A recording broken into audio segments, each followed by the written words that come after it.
Heho Pop Gengs.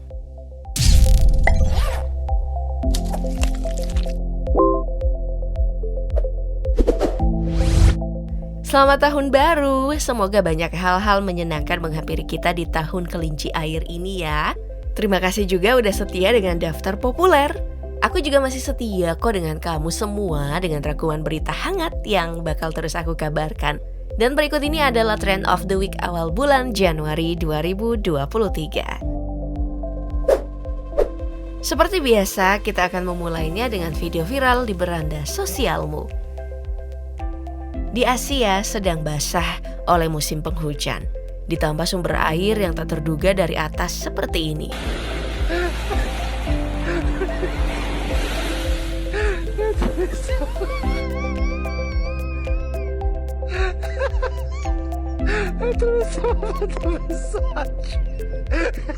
Dan di Indonesia, menuju musim pemilu, ada video Pak Anies yang dikalungkan bunga oleh seorang kepala suku di Papua.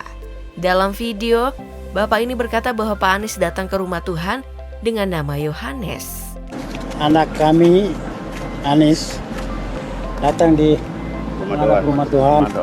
Dijelaskan dengan nama Yohanes. Amin.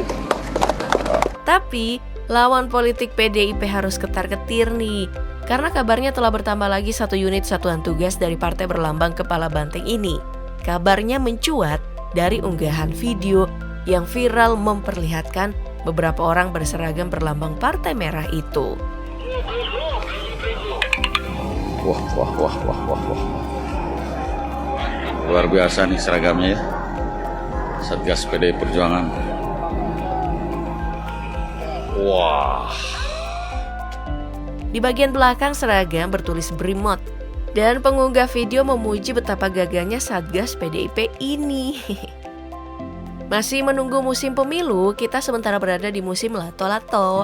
Sampai-sampai sebuah pernikahan di Sulawesi Selatan dirayakan dengan pagar betis lato-lato. Menyambut Marola dengan kato-kato, dengan lato-lato. Tapi perlu berhati-hati sih Pop Gengs, karena ada sudah banyak kasus kecelakaan dari lato-lato dan korbannya itu rata-rata anak kecil.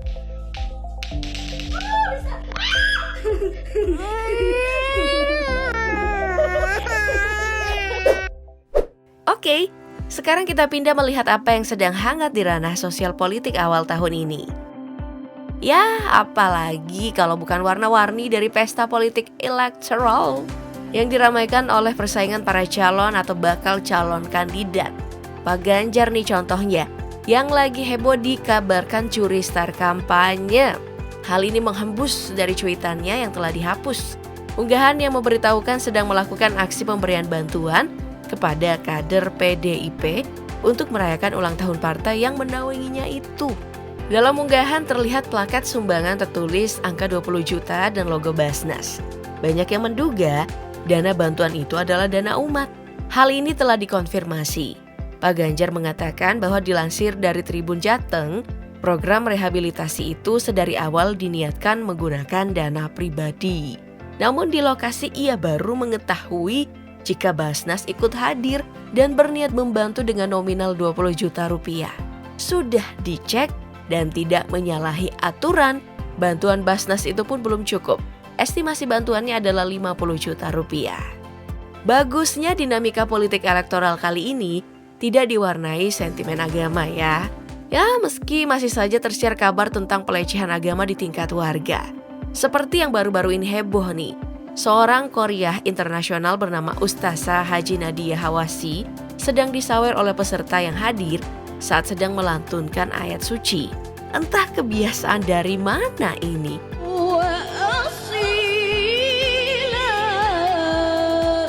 Karena Korea lainnya juga disawer di tempat yang berbeda.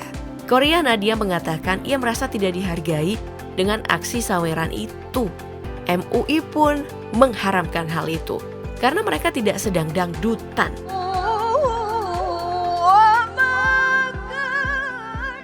Dan kami segenap tim Daftar Populer mengucapkan turut berbelasungkawa atas berpulangnya Abdul Hamid alias Pak Ogah yang telah berpulang pada 28 Desember 2022. Pengisi suara Pak Ogah dan serial boneka tangan si Unyil. Sempat dirujuk ke rumah sakit karena sakit penyumbatan otak mengakibatkan kesulitan dalam berkomunikasi. Tapi ia memilih pulang karena tak memiliki biaya pengobatan. Selamat jalan Pak Ogah, terima kasih telah mewarnai masa kecil kami.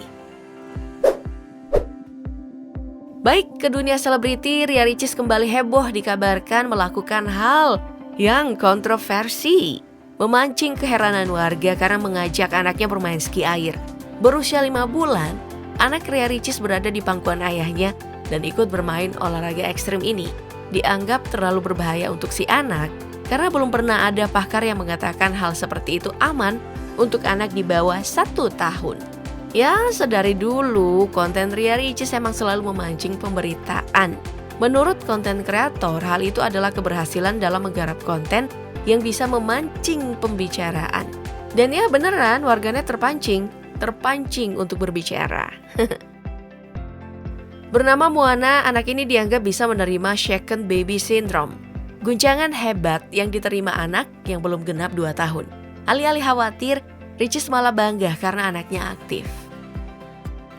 Kabar kontroversial seleb lainnya datang dari Denny Sumargo yang dilaporkan ke polisi oleh Rozi Zai Hakiki, mantan suami Norma Risma, perempuan yang kemarin dikabarkan suami dan ibunya selingkuh di belakang.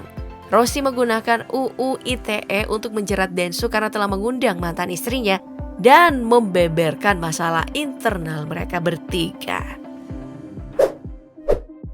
Oke, dari ranah olahraga dikabarkan supporter Indonesia tengah berseteru dengan Pas Pampres. Kabarnya pasukan pengamanan presiden merusak koreografi supporter Garuda itu menjelang laga Piala AFF Indonesia versus Vietnam di Stadion Utama Gelora Bung Karno. Diinformasikan langsung oleh Ultras Garuda Indonesia dan La Grande lewat cuitannya di Twitter. Mereka menulis bahwa kertas-kertas koreografi yang sudah kami letakkan di bangku-bangku di tribun utara dibuang dan dihancurkan oleh Pas Pampres. Akun Fakta Bola juga berbagi informasi lewat Twitter bahwa koreo itu telah dipersiapkan oleh para supporter pada malam harinya. Siangnya udah rusak. Melansir CNN, Komandan Pasukan Pengamanan Presiden atau Pas Pampres, Marsda Wahyu Hidayat membantah kabar itu. Masih dari CNN, sebelumnya beredar kabar di media sosial tentang diduga anggota Pas Pampres merusak koreografi supporter timnas. Kabarnya, Pas Pampres melarang koreografi karena Presiden Jokowi akan menyaksikan laga Indonesia versus Vietnam. Dan Ronaldo yang sekarang udah resmi berada di Liga Arab memperkuat klub Al-Nassr. Sepertinya akan bermasalah di urusan personal sih. Diketahui selama ini Ronaldo dan Georgia yang telah dikaruniai anak itu tidak berada dalam hubungan pernikahan yang resmi. Sedangkan klub yang akan menaunginya itu berada di negara dengan syariat Islam yang cukup kental. Salah satunya melarang sepasang kekasih yang tidak berada dalam hubungan pernikahan. Dinyatakan haram untuk tinggal bareng. Masih dari dunia sepak bola, kabar duka datang. Legend Brasil Edson Arantes dos Nascimento atau Pele telah meninggal dunia. Pada tanggal 29 Desember 2022, Pele menghembuskan nafasnya di rumah sakit Sao Paulo. Yang menarik adalah tempat pemakaman sang legend. Beristirahat panjang dalam damai di pemakaman vertikal tertinggi di dunia, yang di dalamnya terdapat restoran 24 jam, couple, museum mobil, dan kolam ikan. Terima kasih Pele atas perjamuanmu di lapangan hijau, dan selamat bertemu dengan Maradona di sana.